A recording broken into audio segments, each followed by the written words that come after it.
If you ask someone in Buenos Aires, Madrid, or New York to name the biggest sports on earth, you will hear the usual answers: football, basketball, maybe tennis. To a massive part of the planet, cricket is practically invisible.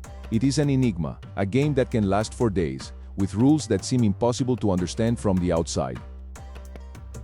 But saying nobody watches cricket is actually one of the biggest illusions in modern culture, because while half the world has its eyes fixed on a football, the other half is watching a sport that does not just fill stadiums, it moves entire nations.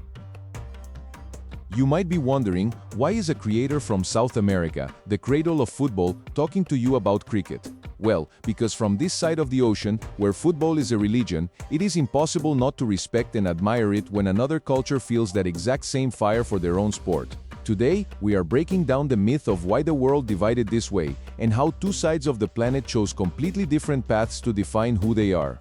Welcome to From Argentina to India, where we analyze global trends, sports and culture. To understand cricket, our map has to take us to South Asia. In this region, cricket is not a pastime. It is not even just a sport, it is a shared language, an identity, and at times the purest form of diplomacy. But how did a traditional English game become the beating heart of these vibrant ancient cultures? It all started during the colonial era. The British introduced cricket to the subcontinent in the 18th and 19th centuries. But what happened next is a masterclass in cultural adoption. Instead of rejecting the game of the empire, the people of the region took it, mastered it, and completely reinvented its spirit. They infused it with passion, color, rhythm, and an intensity that the original inventors in London could have never imagined. When India won the Cricket World Cup in 1983, it was not just a sporting victory. It was a statement to the world that the student had surpassed the master. Today, when India plays against Pakistan, the world literally stops. More than 100 crore people tune into the match. Think about that number for a second. That is more than the entire population of Europe and North America combined, watching a single game. The dedication, the knowledge, and the pure joy that South Asian fans bring to cricket is one of the most powerful and respectable phenomena in all of human culture. Now, let's cross the map back to South America. If you grew up here, in Argentina, or any neighboring country, your first toy was not a bat, it was a football. And here is the fascinating part. Football in South America shares a historical mirror almost identical to cricket in Asia. It was also brought over by British railway workers and sailors in the late 19th century. But South Americans did not remain simple spectators either. They gave football a completely new soul. In the dusty pitches and streets, football became an art form. It transformed into the gambeta, that street-smart dribbling used to dodge not just opponents, but also the hardships of life. It became the voice of working-class communities. For us, football is the lens through which we view life. It teaches us about loyalty, about failures, and about absolute glory. When you see millions of people flooding the streets of Buenos Aires, it is the exact same spiritual energy and pride that you see in Mumbai or Karachi when their team wins a crucial match. It is the same human need, the desire to belong to something bigger than ourselves. So, why did the world divide so sharply? Why didn't cricket dominate in the Americas or football extinguish the madness for cricket in Asia? It comes down to two factors: accessibility and the type of narrative. Football is the most democratic sport in the world because its barrier to entry is zero.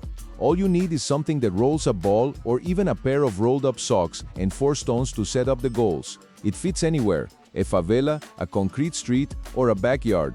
Plus, it is fast. It lasts 90 minutes, making it ideal for the fast-paced rhythm of Western urban life. Cricket, on the other hand, is a deep, long-form sport. The traditional format, Test cricket, lasts for 5 days. It requires you to appreciate the nuances, how the pitch changes over days, how the humidity in the air affects the swing of the ball. In South Asia, this narrative structure fit beautifully into the culture. It allowed epic stories to unfold day by day, making it the perfect spectacle for radio and television in massive, interconnected communities. And when modernity demanded something faster, they created the T20 format, which lasts only 3 hours, combining all that historical strategy with an explosive show. When you look past the different rules, the bats, the helmets, and the playing minutes, you realize that cricket and football are achieving the exact same thing.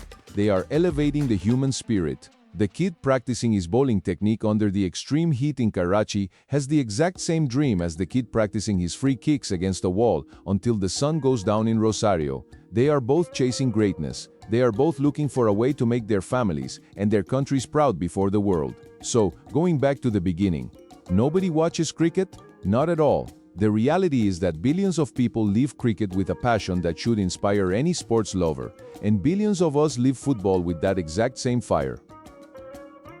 Different history, different rules, but the exact same human heart. That is the true beauty of global sports culture. It divides us into stadiums, but it connects us in passion now.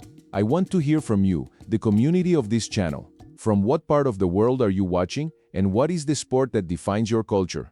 If you are a cricket fan, what is it that football fans are not understanding?